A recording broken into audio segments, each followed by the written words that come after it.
അദ്ദേഹം ആരോപിച്ച ഒരുപാട് കാരണങ്ങളാണ്. ഞാൻ ഈ അവസരം ഉപയോഗിക്കുകയാണ്. ഏറ്റവും വിഷമമുണ്ടാക്കിയ ഒരു കാര്യം എന്താണെന്ന് വെച്ചാൽ, നീ എന്താന്ന് വെച്ചാൽ കാര്യം പറ. അതിജീവിതമാർ നൽകിയ പരാതികൾക്കെതിരെ ഒരു പ്രൂഫും ഒരുത്തനും കൊണ്ടുവരാൻ കഴിയില്ല. മാനനഷ്ടത്തിന് പോകണമെന്ന് ഞാൻ പറഞ്ഞു എന്ന് പറഞ്ഞിട്ടുള്ള ഒരു മെസ്സേജ്, നിന്റെ എല്ലാ കള്ളങ്ങളും സൂര്യ അറിയണം. അത് ഒരു വ്യക്തി നമ്മളോട് പറയാണ്, ഞാൻ തെറ്റൊന്നും ചെയ്തിട്ടില്ല, ഇവൻ കോഴിയാന്ന് എനിക്ക് പണ്ടേ അറിയാം. അയ്യേ, ഞാൻ അത്രക്കാരനൊന്നും അല്ല. രാഹുൽ മാങ്കൂട്ടം എന്ന് പറയുന്ന വ്യക്തി ഒരു കോഴിയാണ് എന്നും, എന്റെ വായനൊന്നും കേൾക്കണ്ട. ഞാൻ പറയട്ടെ, ഹേമ കമ്മീഷൻ പോലെ ഒരു കമ്മീഷൻ കോൺഗ്രസിനകത്ത് വെച്ചാൽ മഹിളാ കോൺഗ്രസിന്റെ സ്ത്രീകളായിട്ടുള്ള ആളുകളുടെ ഫോൺ വെപ്പിച്ച് രാഹുൽ മാങ്കൂട്ടത്തിന്റെയും ഫോൺ വെപ്പിച്ച് പരിശോധിച്ച് ഒരു കമ്മിറ്റി ഉണ്ടാക്കിയാൽ തികച്ചും വ്യക്തമായിട്ട് അറിയാൻ സാധിക്കും ഈ രാഹുൽ മാങ്കൂട്ടം എന്താണ് എന്ന്. പാർട്ടിക്ക് വേണ്ടി ജീവിക്കുന്ന ഞാൻ പാർട്ടിക്ക് ഒരു ചീത്തപ്പേരുണ്ടായ അന്ന് മരിക്കും സഖാവേ.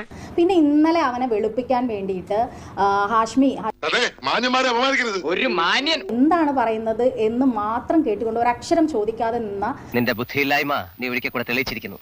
ഹാഷ്മിയോട് എനിക്ക് പുച്ഛം തോന്നുകയാണ്. ഒരാള് മദ്ദളത്തോടെ ഇതൊക്കെ പറയുന്നത്. ആ ചാനലിനോട് എനിക്ക് പുച്ഛം തോന്നുകയാണ്.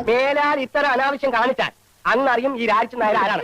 രാഹുൽ മാങ്കൂട്ടത്തിനെ വെല്ലുവിളിക്കുകയാണ്. ഇന്നലെ ഹാഷ്മിക്ക് മുന്നിൽ ഇരുന്നത് പോലെ ഈ സമയത്ത് ഇങ്ങനെ പേടിച്ചാലോ? ഈ സമയത്ത് പേടിക്കാണ്ട് പിന്നെ എനിക്ക് മുന്നിൽ ഒന്ന് ഇരുന്ന് തരാനുള്ള ധൈര്യമുണ്ടോ എന്ന് ഞാൻ വെല്ലുവിളിക്കുകയാണ്. അമ്മേ, ഞാൻ എങ്ങും പോവല്ല, റോഡ് വരെ പോയിട്ട് ഇപ്പൊ വരാം. ഇനി അതല്ല, രാഹുൽ മാങ്കൂട്ടത്തിന്റെ വീട്ടിൽ പോയിട്ട് ഇത് നടപ്പില്ല, എന്റെ ജീവൻ ഒടുങ്ങുന്നത് വരെ